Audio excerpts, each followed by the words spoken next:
When did you say that you first came to the Lardeau? I went to Lardeau in 1928. Had you been in the Kootenays before that? I came into Kootenay in 1926. Were you logging? Yes, the first winter I went logging. I came in that fall from the east, and I went logging that winter way up in Salmo, in the woods up there. Had you been a logger in the east? Oh, yes, yeah. Yes.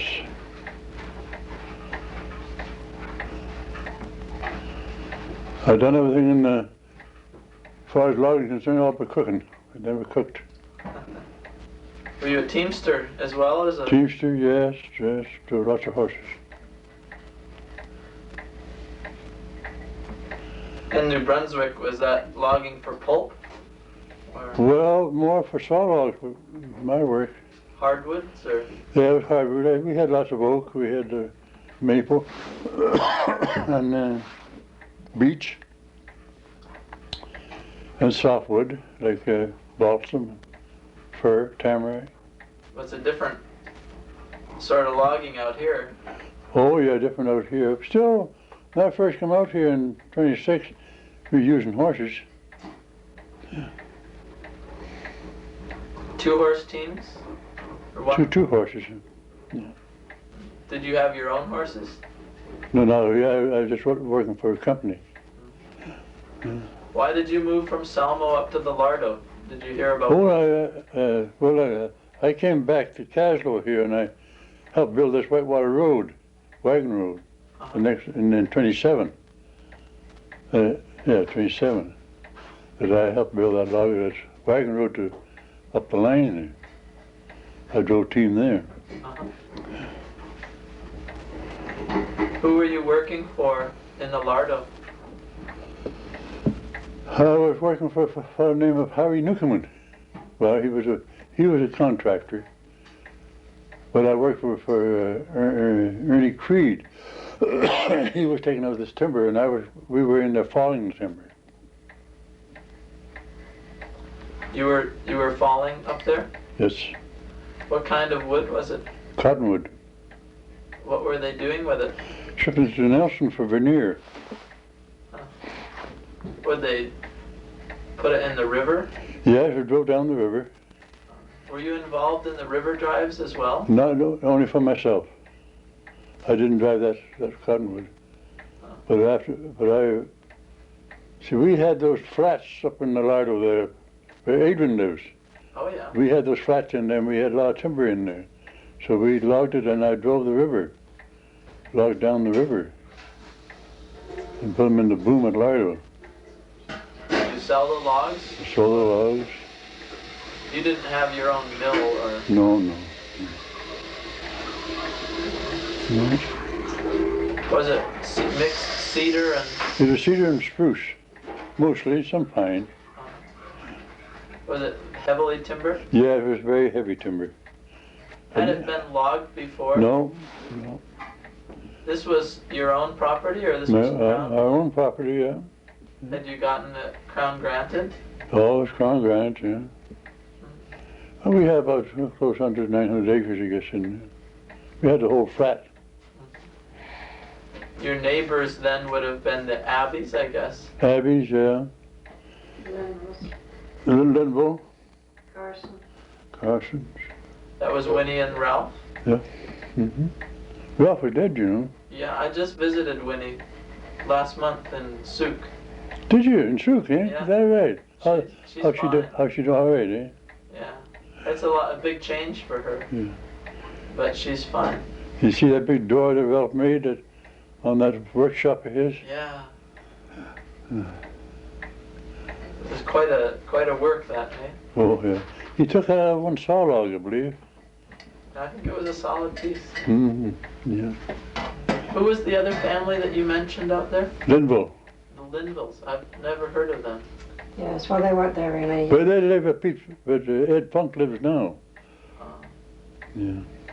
Was everyone in the process of clearing and trying to establish farms? Oh, yes. There's an awful lot of clear land, of course, in the Lardeau. up around Meadow Creek.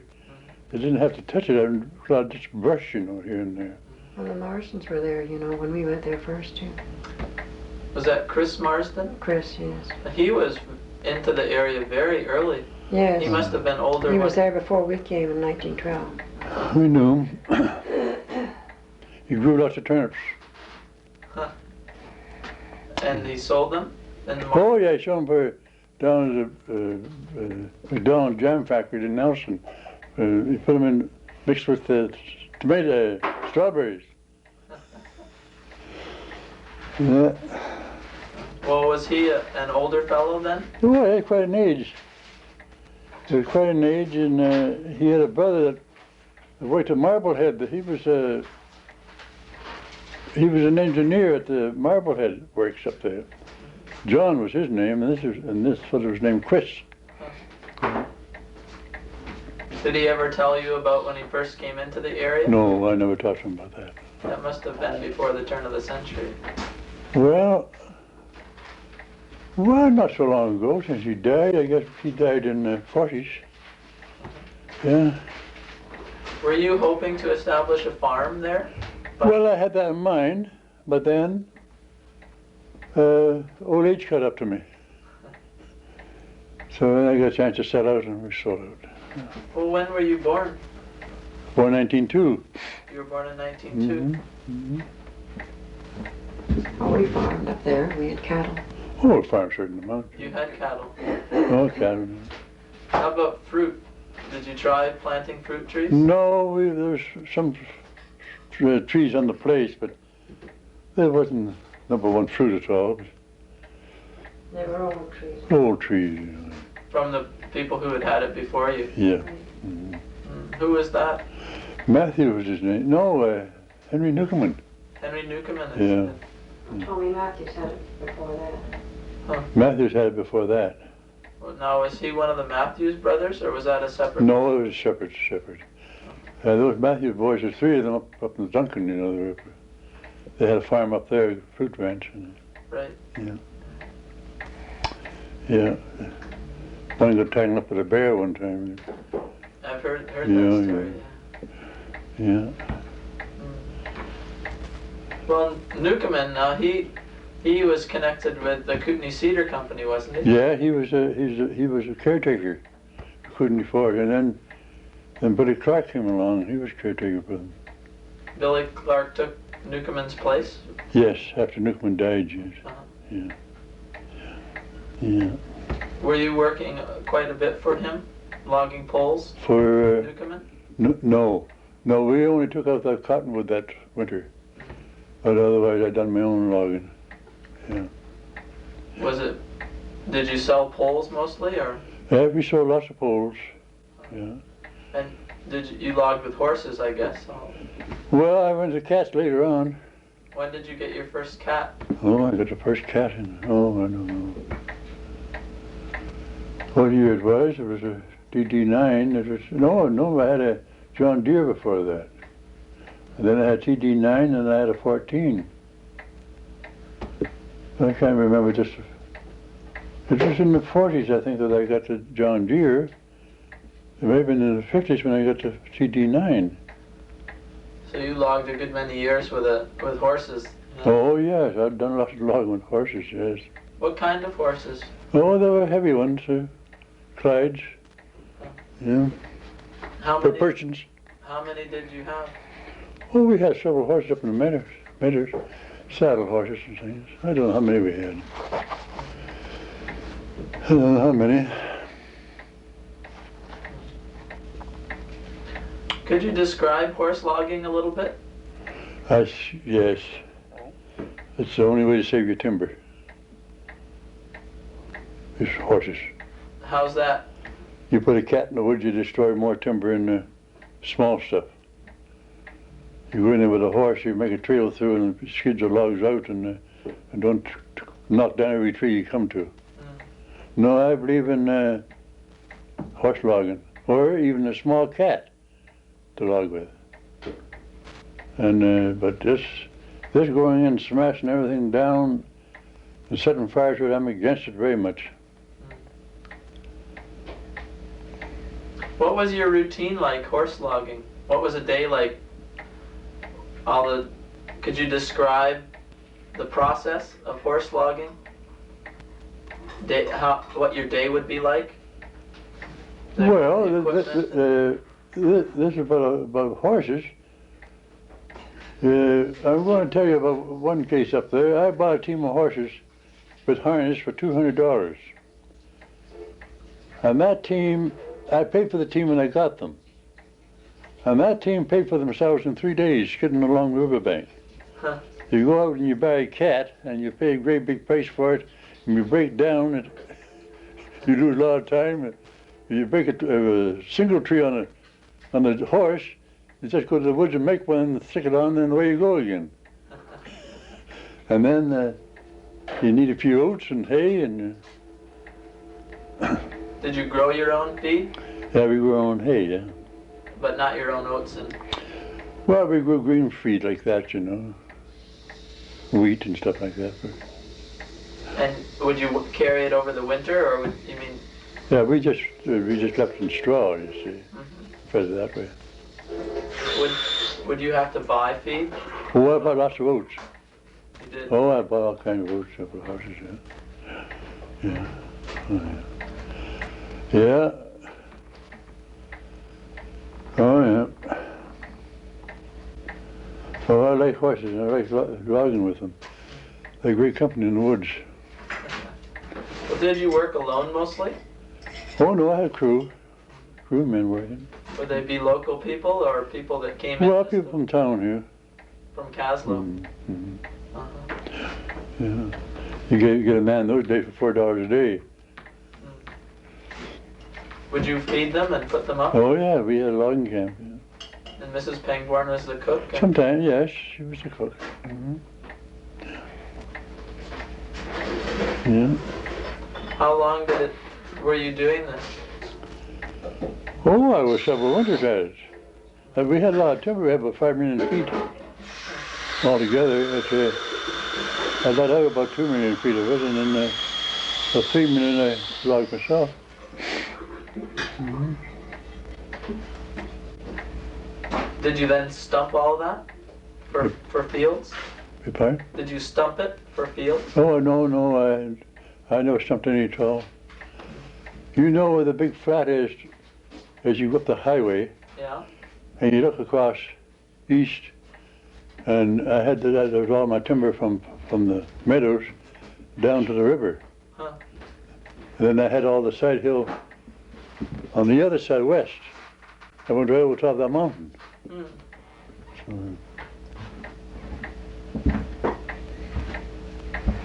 Yeah. So the pastures for your horses and all that were cleared or? Oh, yeah, cleared, yeah. Well, I mean, with some brush here and there, of course. Yeah, we had, it was an old Crown grant. Our stumpage wasn't any more than 50 cents a thousand. That's all we had to pay. Well, that's because we owned it. If we had, We owned the land, you see. otherwise it cost a lot more than that for you to, we were Right. getting from the government.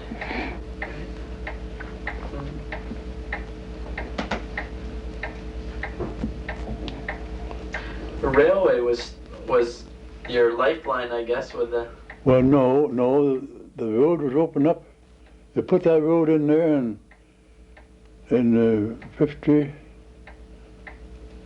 40, no, it was 43, wasn't it? They put that road in there to pull the rails? Or was it 52? No, it wasn't. No, 42. It wasn't too long after. 42 they pulled the rails and made a highway out of it.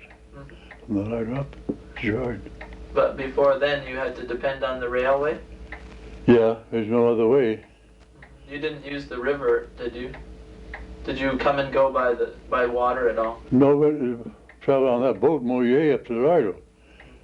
And then you had to find your own way from there up to the line. But then, we had our own boat, you know. We had our own boat. We freighted on this lake, carrying people. What kind of a boat? Oh, it was a dory, a good-sized seaboat. Huh. Yeah, inboard. Diesel? No gas. Yeah. Yeah, I used to pull in at Johnson's Landing and Argentina. What would you be carrying mostly? Oh, feed or people. How much? What was the capacity of the boat? Oh, I suppose she'd handle maybe half a ton, I suppose. Where did you tie it up? Up the lake? Well, yes, I tied her up at Lardeau. But then we had a boathouse up here in the bay. Keep her in. I was in the transfer work here too, you know. Transferring. At the same time that you lived in? No, we transferred in here before we went into the Lardeau in 47. We transferred in town here. Oh yeah. Yeah. With trucks? Yeah. And the boat? Yeah. So you were in the Lardeau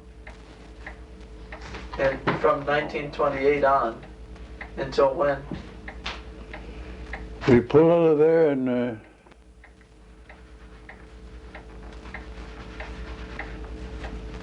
think it was 51, I guess. Came down, but when the children was ready for high school, we had to get out of there.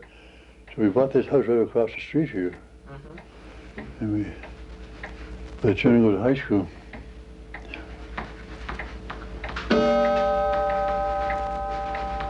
But when did you have the boat? What years? No, I had the boat in the 40s. In the 40s. Yeah, and yeah. She was a good seaboat. It was a dory, eh? A dory style, yeah. And who built it? Oh, it was built down in Vancouver. And you had it shipped up? No, I didn't. I bought it up here. I bought it in, you know. I bought my father had it in here. Yeah. Yeah, she was a good seaboat. She just plowed through all the storms, you know. Well, the lake can get pretty rough. Oh yeah, but it didn't make much difference to that boat. How large? What was the length of it? She was 23 feet. She had a deep keel. She was a half fantail.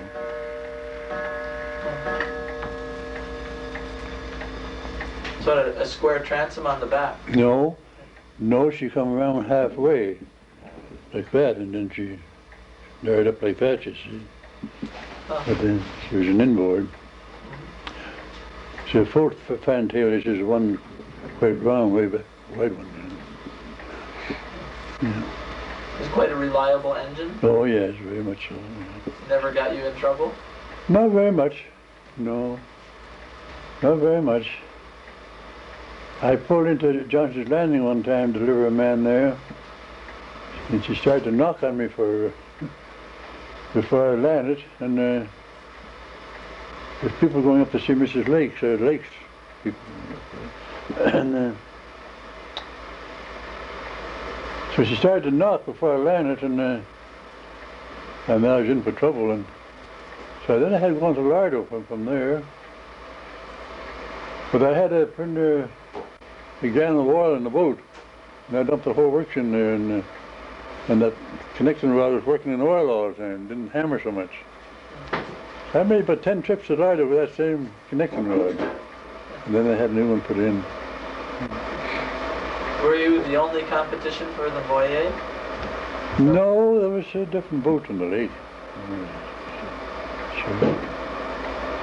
Were you the only person in Kaslo that, and not a... Well, I think there was other boats too that I guess went out too, you know. Sure. Pleasure boats probably. But would people call on you to take them into town in Oh yes. emergency or? Yeah, well, I don't know about that part of it, but anyway, if I got called, if I got somebody want to go into the Lardeau, I took them up and yeah, or went after them, whatever it was.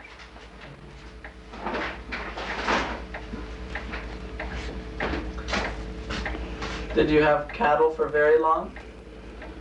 Oh, we had cattle from, I guess it would be from 47.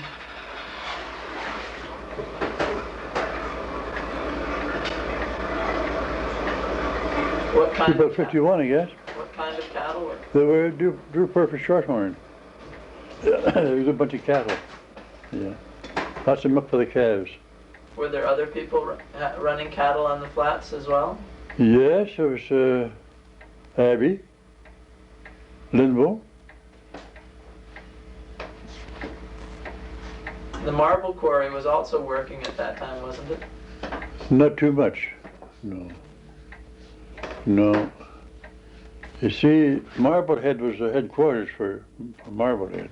Mm-hmm. That's where they had their, all their saws and stuff. And I remember seeing this big circular saw working there, cutting up a chunk of marble, diamond saw. Oh, it's a sparks are sure flying. Yeah. What was community life like then? Community life? Yeah. Oh, fine. A lot of young people in the Lardeau, and our place seemed to be the headquarters. I don't know, because we had 3 girls, the boy and that time. Yeah. Did you enjoy the Lardeau? I did. I always figured there always could be dollar made in the Lardeau Valley. If it wasn't logging, if it wasn't logs, there was poles. So there was fence posts. There's always some way to make money. Yeah. Yeah. You were there throughout the entire Depression. No, the Depression. No, I worked for the government here in Depression time. In Kaslo? Yeah, from in the 30s. Yeah. Yeah, I drove cat for them. On road construction? Well, more keeping the roads up, grading and so forth like that. Yeah. There weren't many roads in those days, though, were there? Yes, there was quite a few roads. There was up New Denver way. There was from here down to Nelson, and there's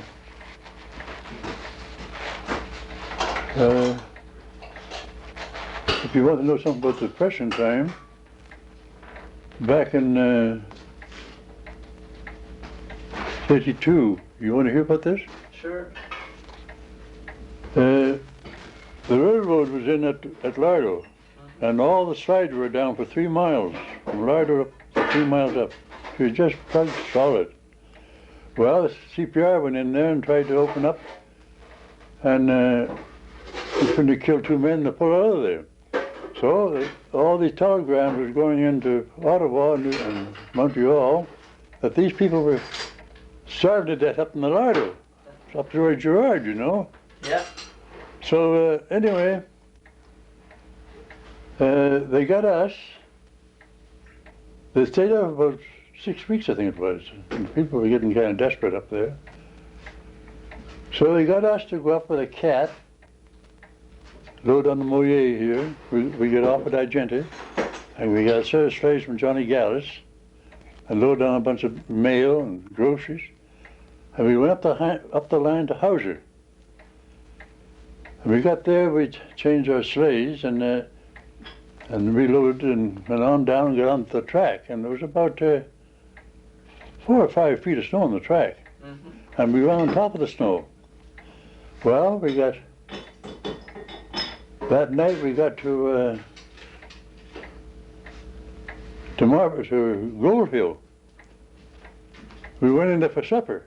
We had the policeman with us, and we had the big shot of the CPR going up to see about this, how bad these people were. Thank you.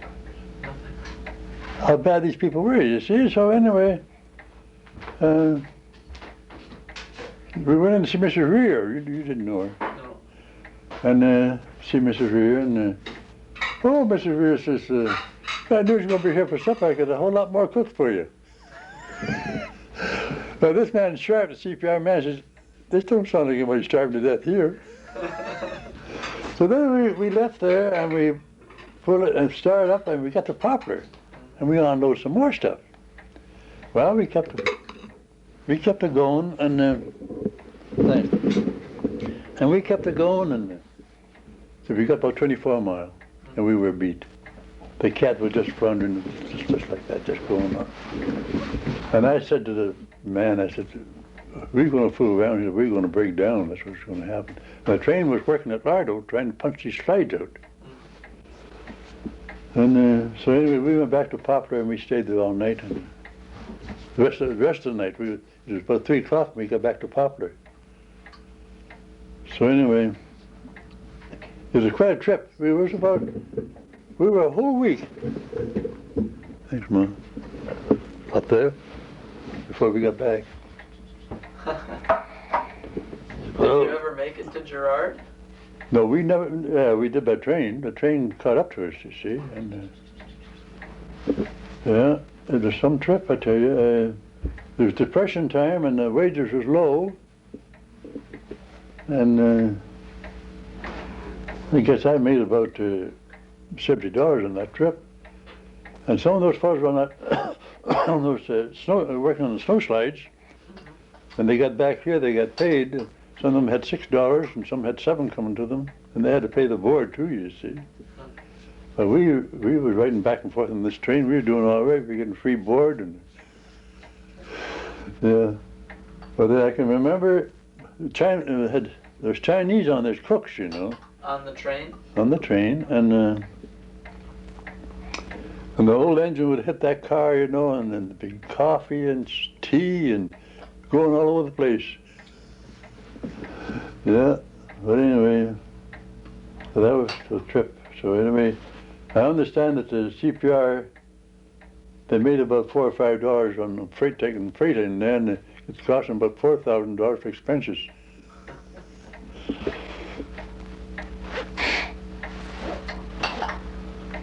So that was in Depression time.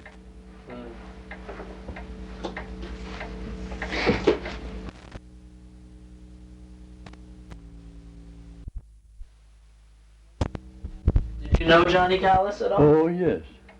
Oh, I knew Johnny well. Yeah.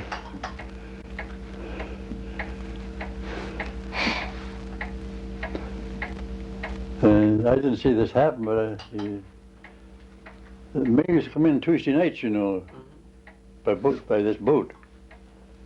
I guess he got a love letter. He wanted to read it pretty bad, and he was walking along, and he walked into the guardrail along the wharf, and into the lake he went. Letter and all. Could he swim? Oh, I guess he could swim all right. Yeah. Was he a large man? No, he wasn't a big man. No. I understand he had quite large feet, though. It was hard. Well, his dad did. Oh, this is his father. His dad had big feet. His dad had feet that could walk on thistles. He had such tough feet. Huh. They tell this story about him, that this old man, he went hunting in the snow with his bare feet. So this hunter was from Kaslo here, and he went across these tracks, and he thought he was on the bear track.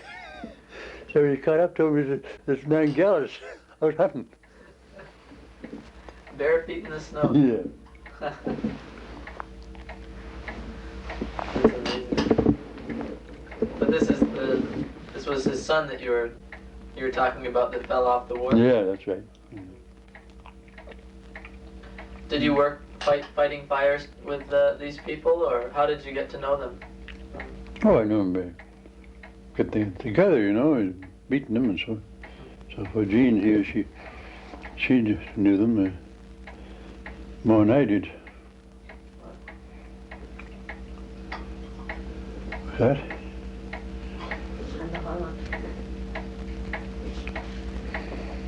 Were you born in the Lardeau? You were born in Ireland.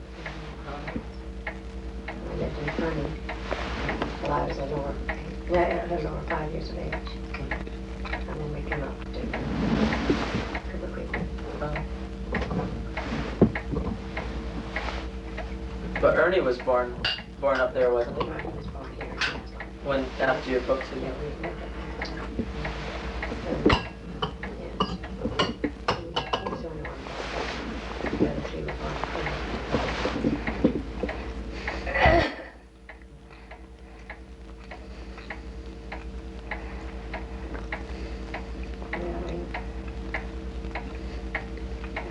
wasn't the same that time.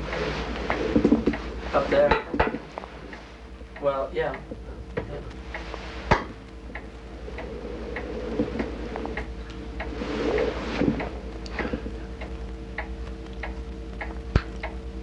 So I went into Lardeau Valley in 28 and got sentenced for life. What was that? So I went into Lardeau Valley in 28 and got sentenced for life. Why do you say that? Got married. Was that an awful sentence? Well, it was a pleasant one to start with.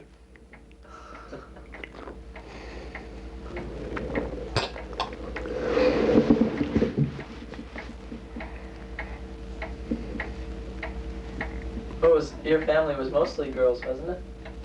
Yes, there were 4 girls and 1 boy. The boy was the youngest. But it was harder on him than us, which was the worst.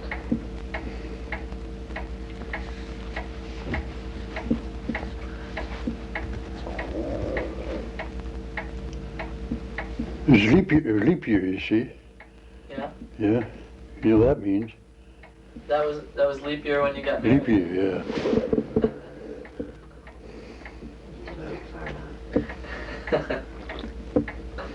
Were you married in the Lardeau? No, I'm married in Nelson, in the courthouse in Nelson. Like, there was no church in the Lardeau? Nothing like that, I guess? No. No. There was a boat on the lake that a minister used, I think, wasn't it? Oh, that was at Dr. Calvert. What Calvert, was yeah. the name of that boat? Was the I can't remember the name of it now. I can't remember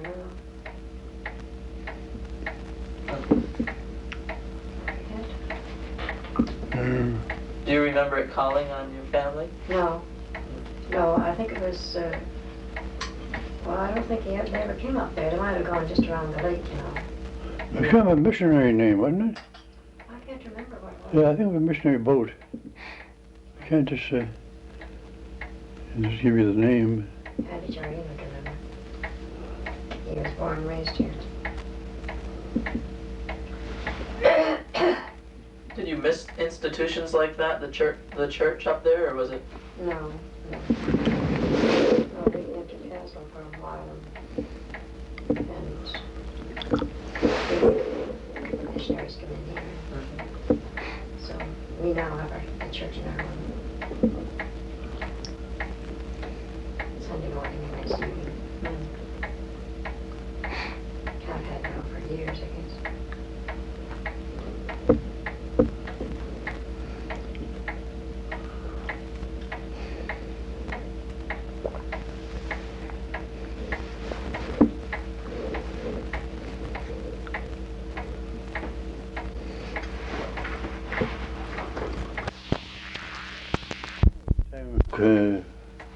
Ralph, and when he was married at the Argenta, I took the minister up there. On the boat? Yeah. Yeah. Brought him back again. Did you run that boat the same time that you were working for the government here? No, I didn't have the boat then. No, we took this transfer over in '39, and then we run the transfer in the early '40s. That's at the time we had the boat.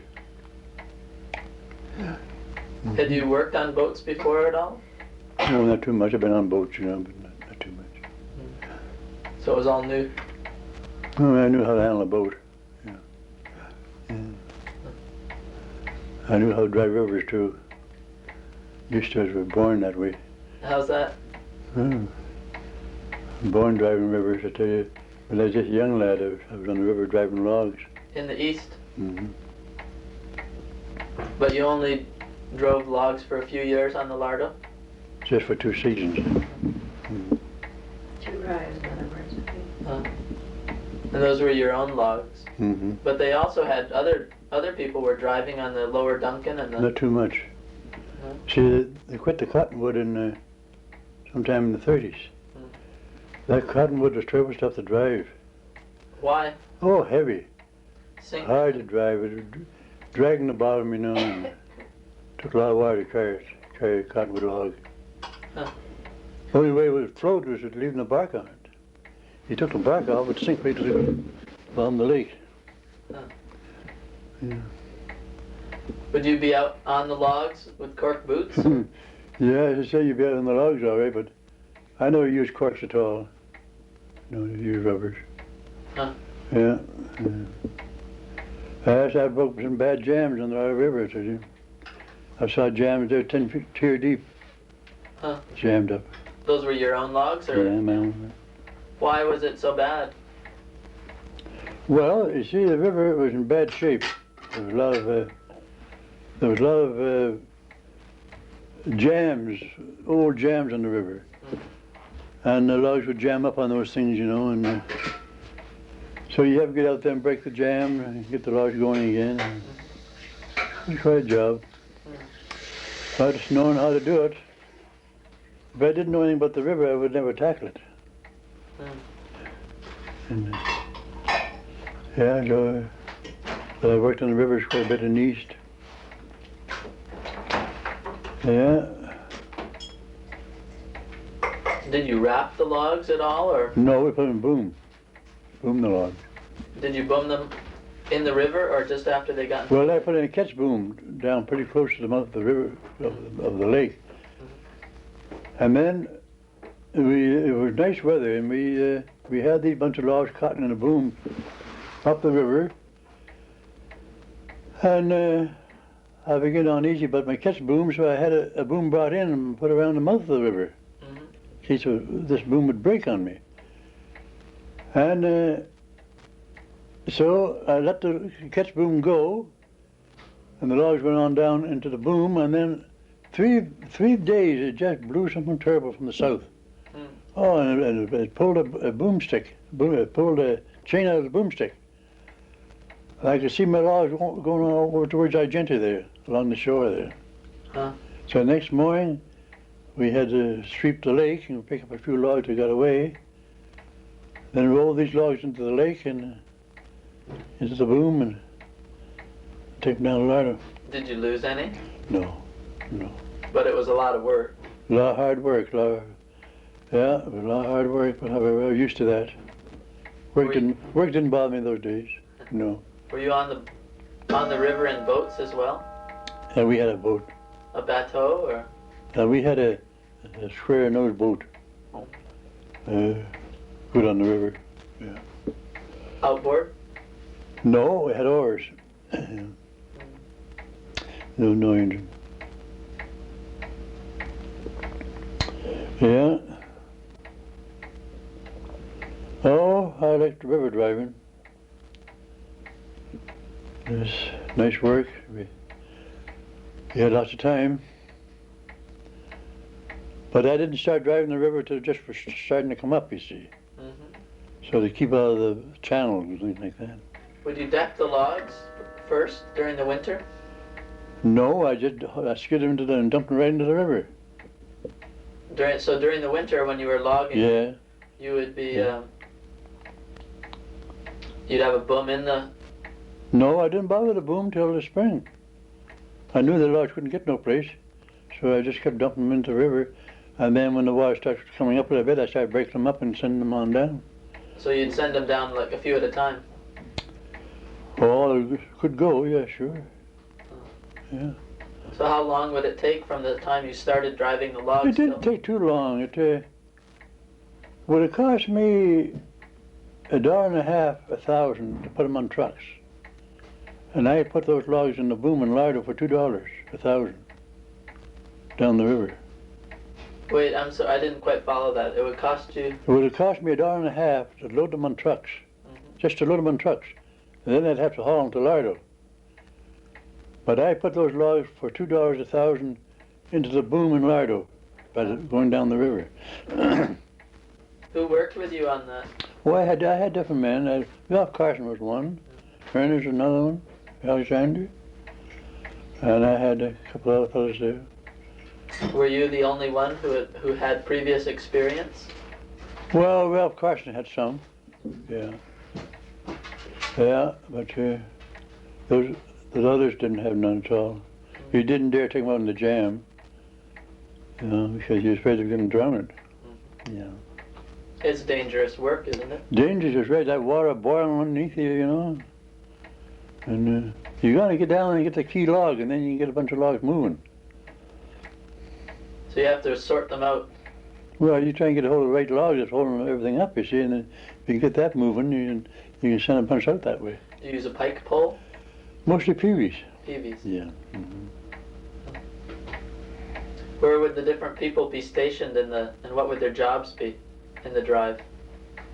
Well, they'd be looking after the boat, and if they could get out on the jam from the shore, you'd have them out there working on the logs. But then it was a dangerous place when say you was in the middle of the river, and you had to break a jam out there, and so you had some logs going to the shore. Well, you couldn't take those men out there, because if you was an experienced man, you could go run those logs and go ashore. You see. So, yeah. Did you ever get dumped in the Lardeau? No. Never fell in? No, I never get dumped in. No. Oh no, they were good sized logs, you know. They were easy to work on. Oh yeah. Yeah. About 4 or 5 to the 1,000 is good sized timber. Short logs. Yeah. But if I ever would, of course I'll never drive another river again, but if I did, well, I'd carry a crew right along with me and carry a cooking outfit right along with me and stay right along the river, not to be going back home at night and back in the morning again. That's no good. Keep the men right with you and keep it on the shore. Yeah. Well, you would send all the logs down, Mm-hmm. and then you would follow them and Yeah, you tail down all the way. so you weren't ahead of it at all. You would just You keep behind, tail them down, breaking jams you went. Yeah. Oh yeah. Oh, I've done everything in the woods.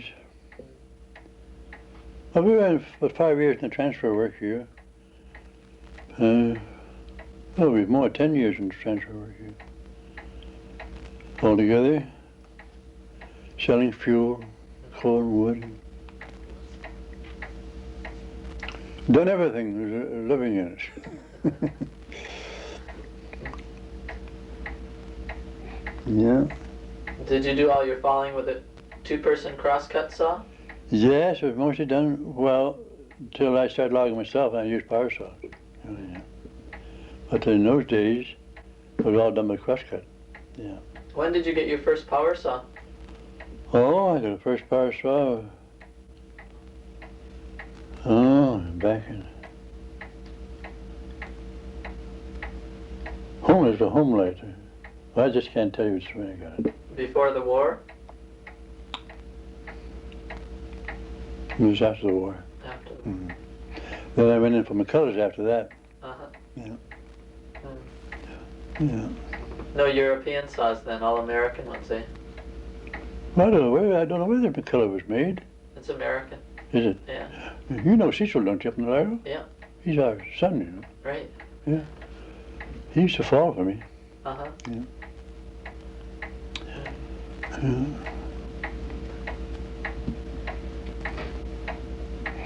Yeah, he's quite a logger himself, you know. How big a camp would you have? What was the largest? Oh, I don't suppose we had any more 7 or 8 men, I don't suppose. That would be 2 fallers and 2 fallers and a swamper. And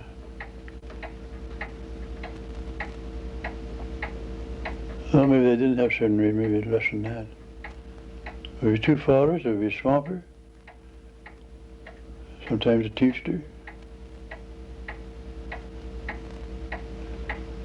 Myself and 2 teams.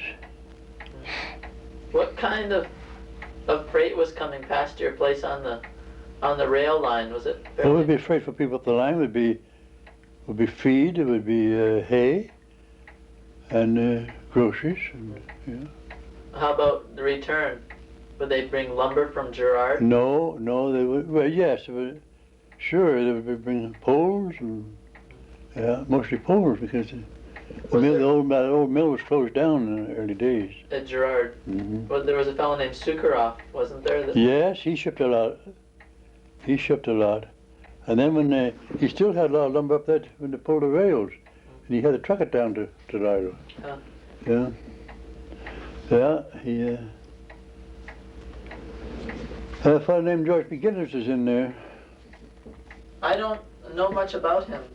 George McGinnis, a fine man. He had a camp at Hauser, and he logged up the Duncan. Who was he? Contracting for a company or? No, for himself. And he got timber from the Kootenay cedar. So, and then he would sell it in Nelson? Or I don't know where he sold to. No idea. Was he in the area very long? Quite a while. He's quite a while in the Lardeau, and he was out here for a while up Burton's Creek here and took out timber. Mm-hmm. Yeah. Then he went over to St. Mary's River. That's where he made his money over there. He wasn't successful in the Lardeau? No, he didn't seem to be. But he was a fine man. He'd give you the benefit of the doubt all the time. Yeah, he was a fine fellow. Very good-hearted and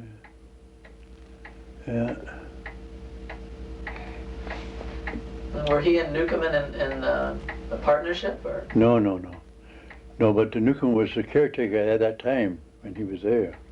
There was a sawmill in Meadow Creek, wasn't there? When you were there? Ralph Carson had one. Did you work with him? No, we wasn't partner. I bought the mill afterwards. Yeah. Where did you set it up? Set over home there, where we used to live. Uh-huh. Yeah. But then I turned over to the boy. I wasn't going into sawmill work.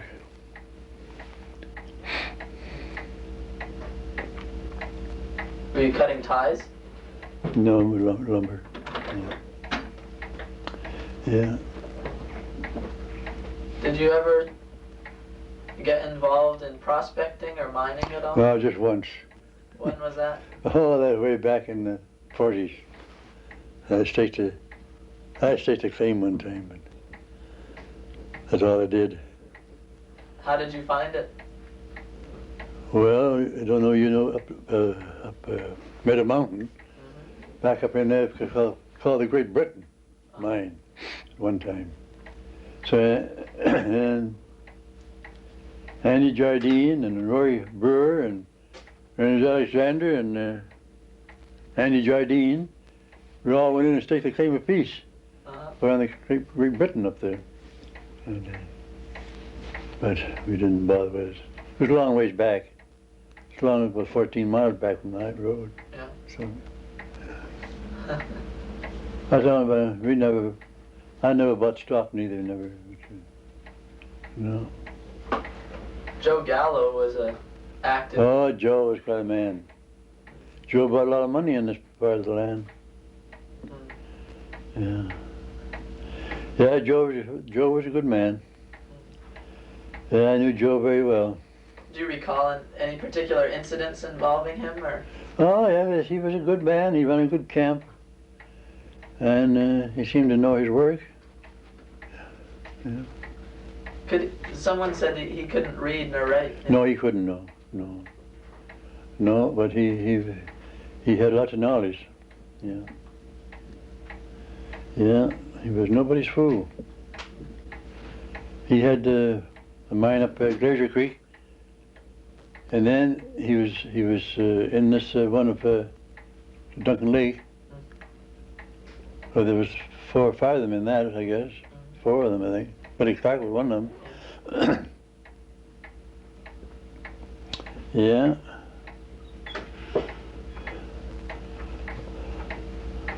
Yeah, Joe was quite a man. He paid his men. He never left a debt. Did you ever have the feeling that the Lardeau was going to develop in a big way when you lived there? No, I really didn't. And at all because there wasn't been much mining, you know. It used to be, lots of mining. But everybody seemed to be making a living, and that's all I could see. And, I'm making a living myself, so therefore everybody else is making a living. Oh, okay, I'll finish it. Thank you. Yeah. In Lardeau River, I'm not bragging myself at all, but you got to know something about it before you tackle it, because it's yeah. One time, I had a bunch of logs went into a pocket, about 80,000 feet, and down below there's a bunch of boulders. There was no way to get through, and the river over to my left over here, and well, there I was. I had 80,000 feet down in this pocket. And here's a bar across here. Well, I went to work and I dug a channel from there over the river, about that wide, and I got water going through there. And by noon I had rafts of logs going out through there from this pocket. I just got about that much channel, you see, and got the water running through, and she cut right out in no time. Just made a big channel across there. Huh. So out went the logs. Yeah. I guess it called for some ingenuity. Well, it meant that if I had the tools, it would have been all right. If I had shovels, but I didn't have shovels. I had to dig it with a peavey to get a path across there. I got my logs out just the same. Yeah.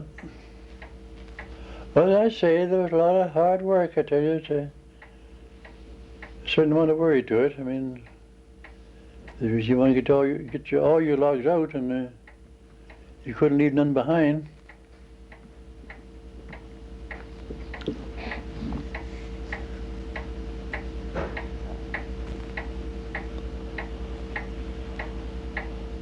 But Hauser was quite a spot. There was an old timer lived in there, you know.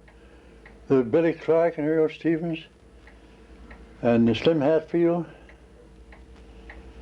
And Thomason. Who was that? Thomason. He's the forest ranger. Oh yeah. Yeah. They're all fine bunch of boys, you know. I go up in there, I could have a pretty good time among them, you know. And doing well. Earl Stevens, he trapped up in the we're up the Duncan. You go way up where they're logging, we're up in the Duncan there, where the park is there. Yeah. I think they're putting into the park now with the road.